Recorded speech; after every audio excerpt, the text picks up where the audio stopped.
Brachot, Davdalet Amud Aleph. Alors, dans le Amud précédent, nous avons vu le Passouk qui nous expliquait la façon dont on devait se conduire avant d'aller à la guerre. Donc d'abord on allait chez Achitophel, ça on a déjà expliqué, et maintenant il y a Benayahu Ben Yehoyada, c'est Sanhedrin, c'est le chef du Sanhedrin, donc on allait le consulter. Ensuite, Veviatar, c'était le Kohen Gadol, donc il détenait le Urim Vetumim, et le Urim Vetumim. Vechenu Omer, et ainsi un autre passage qui dit, ou Benayahu Ben Yehoyada, à la Crétive à la Pléti, que Benayahu Ben Yehoyada était avant le Créti ou le Pléti. Que veut dire Créti ou Pléti? C'est les Urim Vetumim. Alors pourquoi appelle-t-on ça Velama Nikra Shemam Créti ou Pléti? Pourquoi appelle-t-on ça Créti ou Pléti? Créti chez Kortim Bivrem. Créti parce qu'ils tranchent leurs paroles, et lorsqu'on les a consultés, lorsqu'on a consulté les Urim Vetumim, il faut aller ni à droite ni à gauche, il faut exactement ce qu'ils disent. Ou Pléti chez Mouflaim Bedivrem. Ils sont mystérieux dans leurs paroles. Pourquoi? Parce que les lumières, les lettres s'allument sur le Choshen, mais il faut arriver à les mettre en ordre pour ne pas faire d'erreur. Il fallait du Ruach HaKodesh. Et après, une fois qu'on avait consulté tous ces gens-là, Sart Seva le Melech Yoav, donc on allait dire au général de conduire l'armée. Et c'était Yoav. Amar Yitzchak Barada, V'amrela Amar Yitzchak Bereder Avide. Maïkrado, de quel pasuk apprend-on? Ura Kevodi, Ura Nevel Vechinor, Aïra Shacha. Traduction, Ura Kevodi, que mon kavod se réveille, ainsi que Nevel Vechinor, la harpe et le violon, Aïra Shacha, je réveillerai le matin. Alors la façon dont la Gemara nous présente ce pasuk, Ura Kevodi, c'est-à-dire réveille-toi et laisse tomber ton kavod. Ton kavod, ça veut dire le kavod que tous les rois ont, qui peuvent dormir tant qu'ils veulent. Eh bien, toi, tu dois te réveiller et laisser tomber ton confort. Un Nevel Vechrinor, et après, réveille-toi le Nevel Vechrinor pour louer Hachem. Aïra Ashacha, je réveillerai le matin, c'est-à-dire c'est moi qui réveille le matin, je suis là avant le matin. Contrairement aux rois Goïm, que eux, c'est le matin qui les réveille. Rabbi Zera lui vient contredire ce qu'on avait dit dans le Hamoud précédent, que Moshe Rabbeinu et David Ameler ne connaissaient pas le temps de Chatzot, et c'est pour cela que Moshe Rabbeinu avait dit Ke Chatzot Alayla, il n'avait pas dit Be Chatzot Alayla. Ainsi que David Ameler, il avait une harpe pour le réveiller. Rabbi Zera Amar Moshe L'Olam Aveyada lui dit que Moshe, bien sûr qu'il savait. Et David Nami Aveyada, et David Ameler aussi savait quand était Chatzot. Kevan de David Aveyada, Kinor Lamalé. Si David Ameler savait pourquoi il avait besoin d'une harpe, réponse les Torah Mishnate pour le réveiller tout simplement. Mais s'il était déjà éveillé, il n'avait pas besoin de l'harpe. Kevan de Moshe Aveyada, et puisque tu m'as dit que Moshe Rabbeinu lui savait, Lamalé les Memar Kechatzot. Pourquoi as-tu eu besoin de dire Kechatzot? Il fallait dire Bechatzot. Moshe Kassava, Moshe pensait. Shemaïtou, Itstagnine Paro. Il avait peur que les astrologues de Paro se trompent. Et qu'ils disent Moshe Badaï. Moshe nous a dit des choses fausses. La preuve, c'est que c'est la nuit. C'est Chatzot et il n'y a rien qui s'est passé. Moshe Badaïhu. De Amarmar. Parce que notre maître nous a enseigné. La med les shoncha lomar et niodea. Il faut toujours s'habituer de dire je ne sais pas. Dans le cas où on n'est pas sûr. Shema, titbadé, peut-être de peur que tu fasses une erreur et que tu te fasses attraper dans l'erreur. Donc Moshe Rabbeinu s'est dit, eux, ils vont se tromper, ils vont pas savoir, ils vont dire Moshe Rabbeinu s'est trompé. Ah, mais Moshe Rabbeinu, dans quelques minutes, ils vont voir qu'il ne s'est pas trompé. Mais même pendant ce laps de temps de quelques minutes, il ne fallait pas faire de Chilul Hashem.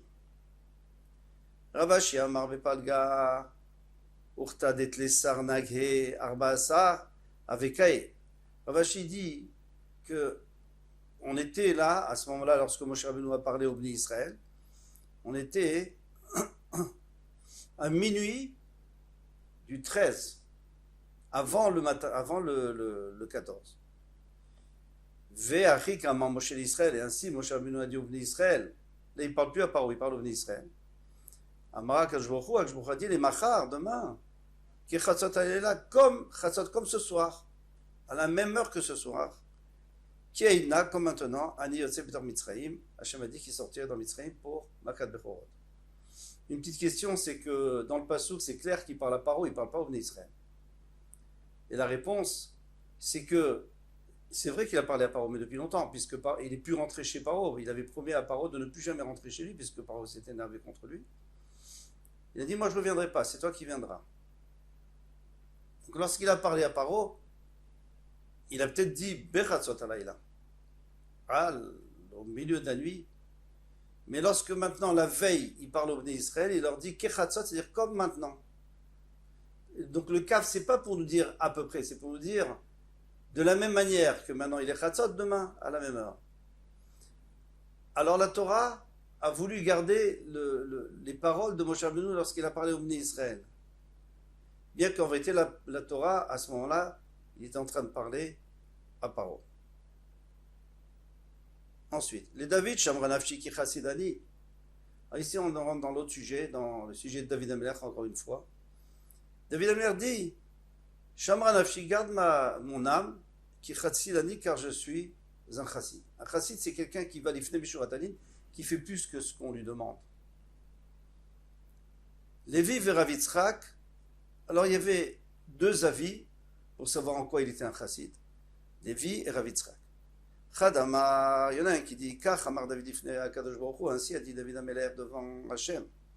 Ribono shel olam, lo chassidani, ne suis-je pas un chassid? Chez Kol Malchei Mizrach ou Ma'arav, tous les rois de l'Est et de l'Ouest, Yeshenim, ils dorment à Shalosh Shaot jusqu'à la 3e heure de la journée, comme on avait déjà vu. Vani chatzot laïla kum leodot lecha, et moi je me lève à minuit pour reconnaître et pour te remercier. Ça c'est d'après un des deux. Vidach, et l'autre qu'est-ce qu'il nous dit? Kachamar David, ainsi a dit David devant Akadosh Baruch Hu. Ribono shel olam, lo chassidani, ne suis-je pas un chassid? Chez Kol Malchei Mizrach ou Ma'arav Yoshvim Agudot, que tous les rois de l'Est et de l'Ouest sont assis Agudot par groupe, Birchodam, dans leur kavod, avec leur honneur, on leur fait de l'honneur, et ils parlent de choses très importantes, la façon dont on gère les guerres, les pays, etc. Ve'ani, Yadi Meluchlachot Badam, et moi, mes mains sont salies par du sang, ou Béchapir, ou par la peau du fœtus, ou Béchilia, ou alors l'enveloppe dans laquelle se trouve le fœtus, Kedé l'etaer Isha le Baala, afin de pouvoir permettre une femme à son mari d'être métaire une femme. Alors, de quoi s'agit-il? D'abord,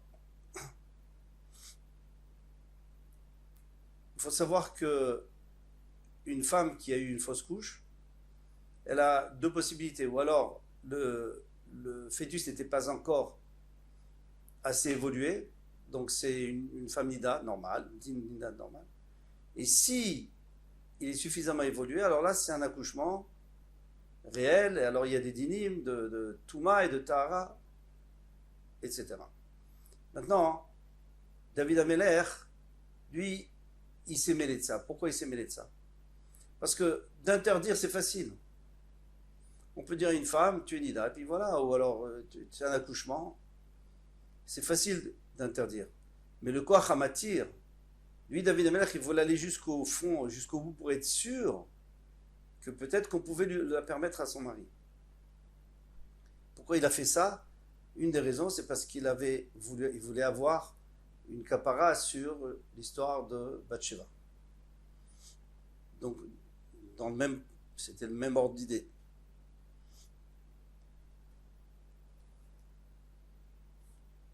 Vélood, et pas seulement ça. Il a kolma shani osé aninim larbe Mephibosheth Rabbi.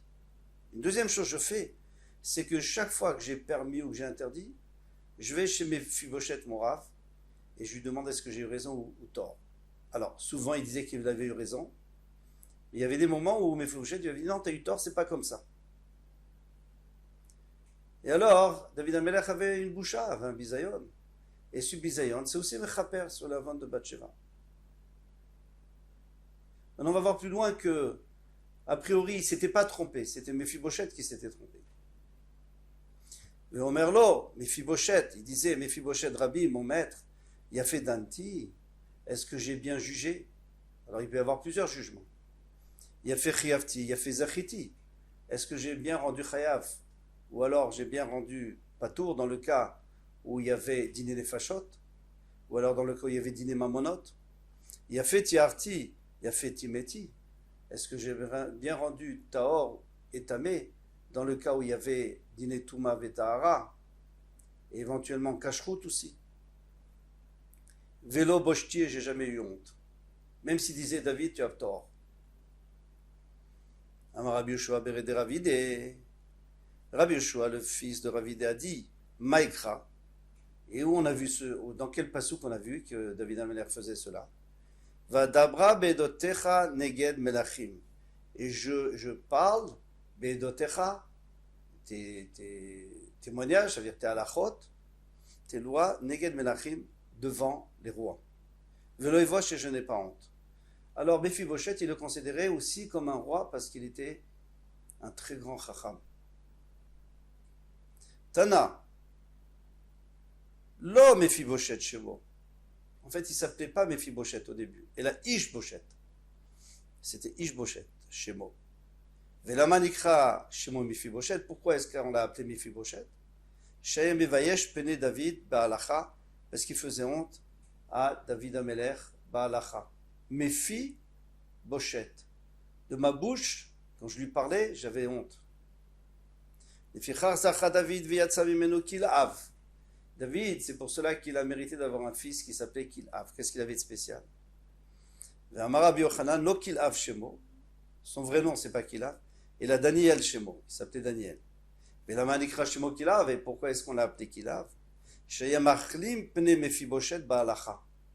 Parce qu'il faisait honte à Mephibosheth ba'alacha. Ve'alav amar Shlomo bechormato.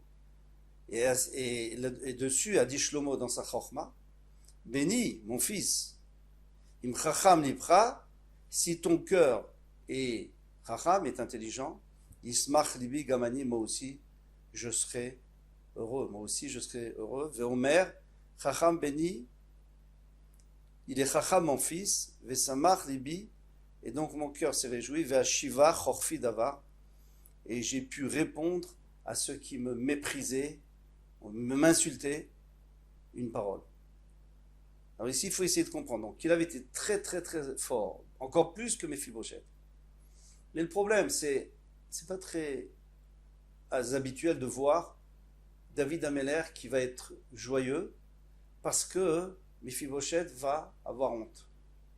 Ça s'appelle une nekama, c'est un genre de nekama, de vengeance. C'est pas du tout l'habitude de voir ça. Une autre chose, c'est Shlomo Amelech qui parle. Il dit mon fils, mais c'était pas le fils de Shlomo Amelech, c'est le fils de David Amelech. Donc ça, c'est pas un problème, parce que Shlomo Amelech lui parlait par rapport à son père. Il se mettait à la place de son père et il disait ce que son père avait voulu dire. Mais la première question, elle a été répondue par le Ben Ishraï très joliment. C'est que David Amelech, il avait honte de Mephibosheth. On sait que la halakha est toujours comme David. Donc normalement, c'est Mephibosheth qui avait tort. Seulement comme il était très fort, David Amelech ne pouvait pas prouver qu'il avait tort. Qu'il avait venu, et chaque fois que Mephibosheth avait donné tort à David Amelech, il a réussi à lui prouver que c'est lui qui avait eu tort. Mais ce n'est pas du tout une vengeance contre Mephibosheth. Non, ici on parle Chorfi Davar. On parle des gens qui profitaient de la situation, les ennemis de David Amelech. Ils profitaient de la situation pour insulter David Amelech. Tu vois, tu t'es trompé. Et là, j'ai pu leur répondre, j'aurais dit, non, vous voyez, je ne me suis pas trompé. Vous savez, ce n'était pas un règlement de compte du tout. Mais David, Mikari le nafshe chassid, est-ce que David Amelech s'appelait un chassid? Il disait, je suis un chassid. Alors, bon, il faudrait expliquer déjà comment est-ce que David Amelech, mais ça on le verra un peu plus loin, comment est-ce que David Amelech, qui était tellement un ave, il a dit Vani Tolaad Veloish, moi je suis une vermine, Comment est-ce qu'il peut dire, moi je suis chassid? Chassid, c'est encore plus que tzaddik. On va voir ça à la fin. Ve'aketiv, Bezrat Hashem. Ve'aketiv, pourtant il est écrit, Loulé et manti lirot betuv Hashem, beretz chaim. Si ce n'est pas que j'avais confiance que je verrai la bonté d'Hachem beretz chaim, dans la terre de la vie, dans l'Olam Haba. Ça c'est le Pshat Pashut, c'est que David HaMelech disait, moi je sais pas grave si je souffre dans ce monde. Dans le monde futur, je sais que Hachem donne une récompense aux tzadikim. Le problème, c'est que sur le Loulé, on va voir, Vetana Bishmed Rabbi aussi, et on enseigne au nom de Rabbi aussi, Lama Nakud al Loulé, pourquoi il y a des points sur Loulé, des genres de petits points dans le Sefer. Amar David Ifnei HaKadosh Baruch Hu, David HaMelech a dit devant Hachem, Rimbono shel olam, muftach ani becha she'ata mishalem schar tov letzadikim. Moi je sais que tu vas donner une récompense aux tzadikim natit lavo. Aval eni yodea im yesh li chelek benehem. Mais je ne sais pas si moi j'aurai une part parmi eux. Imlav, sinon. Je ne sais pas si j'aurai une part parmi eux. Et c'est pour ça que Loulé, on avait des petits points pour affaiblir. Parce que Loulé, ça voudrait dire, normalement, comme on a dit au début, Loulé, c'est si pas que j'étais sûr que j'aurais une récompense. Et là, avec les petits points, ça veut dire, je ne suis pas tellement sûr que ça. Dans tous les cas, la question est claire. Tu dis que tu es un chassid, alors de quoi tu aurais peur? De quoi est-ce qu'on aurait peur? Répond l'Agmara, Shema Yigrom Ached, de peur que la faute cause. C'est-à-dire, c'est vrai que je fais des efforts énormes par rapport aux autres droits, etc. Je dors pas la nuit, etc. Mais j'ai peut-être, à cause de la faute, je ne sais pas. Kede Rabbi Yaakov, comme a dit Rabbi Yaakov Baridé, de Rabbi Yaakov Baridé, Rami. Rabbi Yaakov Baridé, il a posé la même question sur Yaakov Avinu. Keti ve'ine anochi imach ushmarticha bechol asher telech. Et moi je suis avec toi, Hachem a promis à Yaakov Avinu qu'il le gardera là où il ira. Victive, ve'ira Yaakov meod. Et écrit lorsque Esav était en train d'arriver, Yaakov a eu très peur de quoi? De quoi a-t-il peur? Hachem le dit, il le garderait. Amar, il a dit Shema Yigrom Achet, de peur que la faute cause. La faute, Yaakov Avinu n'avait certainement pas de faute qu'il ne connaissait pas. Et s'il avait des fautes qu'il connaissait, il avait déjà fait Teshuvah. D'abord, est-ce qu'il aurait fait une faute Bémézid? Alors on est obligé de dire qu'il avait peut-être fait une faute Béchogeg et que pour l'instant, il n'avait pas encore découvert. Donc il avait peur que la promesse soit annulée. Exactement la même chose pour David HaMelech. Kedetania, comme on a vu aussi dans une braïta, Ad Yavoramcha Hashem, jusqu'à ce que ton peuple passe. Ad Yavoram Zukanita, jusqu'à ce que passe le peuple que tu as acquis dans la Shira. Ad Yavoramcha Hashem Zubia Rishona. Vous voyez écrit deux fois Yavor. La première fois c'est Bia Rishona, lorsque les Israël rentrent en Eretz Israël avec Yeshua bin Nun, avec tous les miracles. Ad Yavoram Zukanita Zubia Shnia. C'est la deuxième fois lorsqu'ils sont montés, Bimei Ezra, au temps de Ezra, ils sont montés après Achashverosh. Mikan Amor Chachamim, oui, Mayu Israël Lasot Laem Nes. Les Bnei Israël, ils auraient dû avoir le même Nes.